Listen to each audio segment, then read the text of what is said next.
Waqt li l-Gvern hu impenjat li jkompli investi fl-Isptar Mater Dei u fil-ħaddiema tiegħu biex il-pazjenti jiġu provduti dejjem bl-aqwa servizz mediku, il-Ministru għas-Saħħa Ġo Etjena Bela semma kif l-Assoċjazzjoni Maltija Medika qed tostokola li jkun hemm titjib fil-proċess li jridu jgħaddu minnu pazjenti li jirrikorru fl-emerġenza. Il-Ministru qal dan waqt li tlieta wara nofsinhar kienet iwieġeb il-mistoqsijiet brabta mal-każ ta' Stephen Manjon li miet fl-emerġenza nhar is-27 ta' Awwissu li għadda u l-pubblikazzjoni tal-inkjesta maġisterjali sussegwenti ftit qabel.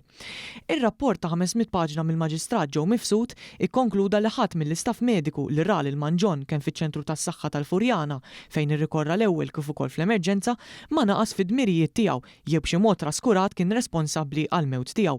Għaldaqstant ġie konkluż li m'hemmx proċeduri kriminali li jridu jittieħdu.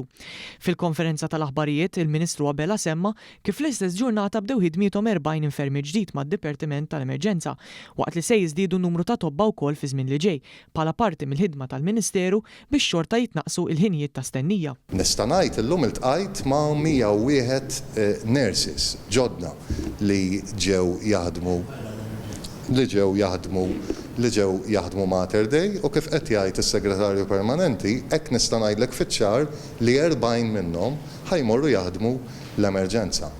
Il-Ministru semma li l-pjan tal-Gvern jinkludi wkoll li l-pazjent mal-wasla tiegħu fl-emerġenza jiġi eżaminat minn konsulent mediku mill-ewwel, flok l-ewwel jiġi assessjat minn infermier. Il-Ministeru l-hemmhekk jimbotta aħna rridu li kull min jidħol l-emerġenza, speċjalment dawk li jkunu ESI 1 u 2 l-iktar urġenti, aħna rridu li dak jarhom mal-ewwel, ġifieri at triage stage, jarhom decision maker.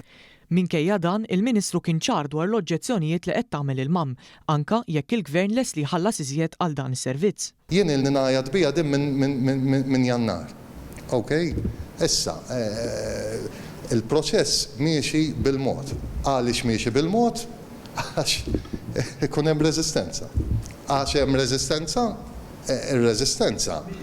Ir-reżistenza kienet mill-emmejjem, mill-ma. Issa ilna nduru mal-lewża imma kif qal il-Maġistrat wasal il-ħin li ngħidu l-affarijiet eżatt kif huma. Lesti li nħallsu għal dan is-servizz ekstra, l-ewwel kelma tiegħi kien ara xiridu iktar u joħduh. Sa dan it-tant fl-editorjal tagħha il-Gazzetta Malta Today qalet li l-mam għandha kull dritt li tiddefendi l-membri tagħha, iżda ma tistax tibqa' twebbes rasa u tkun ta' ostaklu għall-Gvern għax fl-aħħar mill-aħħar huma l-pazjenti li jbagħtu l-konsegwenzi. Il-Gazzetta tenniet li l-mam trid tagħti l-kontribut tagħha wkoll meta l-Gvern jiddeċiedi li jintroduċi proċeduri ġodda fl-emerġenza biex jassigura servizz aħjar. Qalet li wara kollox tali proċeduri proposti ġew adottati f'pajjiżi oħrajn.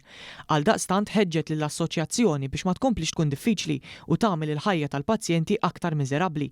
Min-naħa tagħha fi stqarrija kmieni l-erba' filgħodu, il-mam waqt li ma semmitx tali oġġezzjonijiet li għandha ippruvat tixtura billi titfa' l-ħtija fuq il-Gvern u bl-istess rettorika li tuża l-Oppożizzjoni Nazzjonalista irreferiet għal dawk li ddeskriviet bħala fallimenti amministrattivi.